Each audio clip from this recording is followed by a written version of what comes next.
Rejeté et pourchassé par le père de sa fiancée pour avoir dit qu'il travaille comme un gardien, il s'arrête enfin tout essoufflé. Suivez cette histoire de famille. Samuel s'arrête en cours de route. Essoufflé, les mains sur les genoux. Il respire difficilement. Papa Obola, lui, regagne la maison. Entre dans la case, furieux. « Sarah, viens ici !» Sarah s'approche, tremblante. « Je t'interdis de reprendre contact avec ce gardien. Tu m'entends ? Interdiction totale. » Sarah baisse la tête, ne répond pas. Le lendemain, Sarah vend ses arachides comme d'habitude, mais son cœur n'y est pas. Elle se dirige vers le portail où travaille Samuel. Samuel la voit arriver, soulagé. « Sarah !» Elle s'approche, les larmes montent. « Je suis désolé pour tout ce qui s'est passé. » Elle se fond en larmes. Samuel la prend dans ses bras. « C'est rien, ne pleure pas. » Il la console doucement, puis la regarde dans les yeux. « Sarah, est-ce que tu penses que notre relation va marcher ?» Sarah essuie ses larmes. « Rien ni personne ne pourra nous séparer, Samuel. » Elle prend ses mains. « C'est avec toi que je compte former ma famille, vivre le restant de mes jours. » Samuel sourit, ému.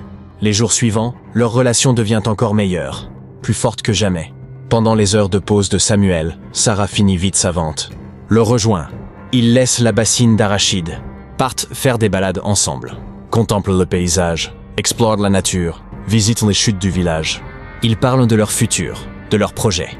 Un jour, assis près d'une rivière, Samuel la regarde. « Sarah, il faut que je t'avoue quelque chose. » Sarah se tourne vers lui, attentive. « Oui ?» Samuel hésite, se ressaisit. « Je t'aime, vraiment. » Sarah sourit. « Moi aussi je t'aime. » Un autre jour, Sarah finit de vendre. Rejoint Samuel devant le portail. « Ton patron veut que tu laves sa voiture ? » « Oui, tu veux m'aider ? » « Bien sûr !» Ils lavent la voiture ensemble. S'éclaboussent d'eau, rient, s'amusent. Les jours passent ainsi. Heureux, simple, vrai. Puis un jour, Samuel est assis devant le portail. Il attend Sarah. Regarde l'heure, regarde la route. Les heures passent. Sarah ne vient pas. C'est bizarre. Elle vient toujours. Il se lève, marche un peu, revient. Qu'est-ce qui se passe ? L'inquiétude monte. Ce n'est pas dans ses habitudes. La famille, c'est sacré. La famille, c'est la racine.